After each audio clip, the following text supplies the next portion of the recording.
পাকিস্তানকে টেস্টে white wash করায় 3 কোটি 20 লাখ টাকার বড় অঙ্কের বোনাস পেয়েছেন বাংলাদেশের ক্রিকেটাররা। শনিবার রাজধানীর একটি হোটেলে যুব ও ক্রীড়া উপদেষ্টার উপস্থিতিতে নাজমুল হোসেন শান্তর দলের হাতে বোনাসের অর্থ তুলে দেওয়া হয়েছে।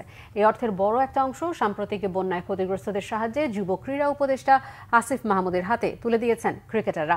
মনির হোসেন খানের রিপোর্ট।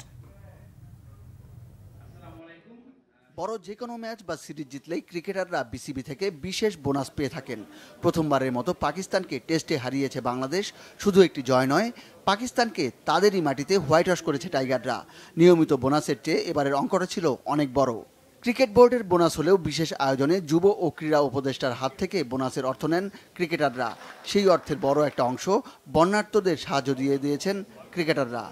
দেশের মানুষ অনেক কষ্ট করছেন এবং তাদের পাশে থাকার চেষ্টা করছে। তো আমাদের যে বোনাসটা আজকে আমরা পেলাম, on behalf of my team, আমরা সবাই এগ্রি করেছি যে এখান থেকে একটা পোর্শন আমরা তাদেরকে হেল্প করার জন্য যতটুকু সম্ভব আমরা চেষ্টা করব।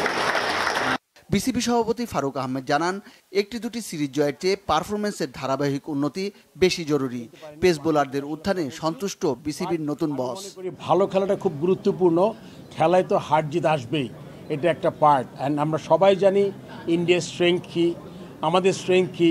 তবে আমাদের টিম সবচেয়ে এক্সাইটিং জিনিস হচ্ছিল কি আপনার পেস বোলিং। আমি কিন্তু এরকম পেস বোলিং বাংলাদেশে কখনো দেখি নাই। এ সময় প্রশ্ন ওঠে তামিম ইকবালের ভবিষ্যৎ নিয়ে।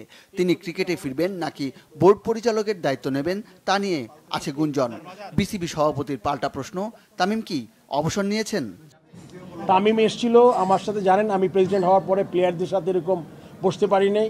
প্রথম কাজ হলো এসেছিল আমার সাথে দেখা করার জন্য। সেকেন্ড হলো গিয়ে যেহেতু একটু ডিফিকাল্ট টাইমস, এতে আমাদের লিগগুলা বিপিএল এইগুলাকে কি সময় মতো কিভাবে হবে।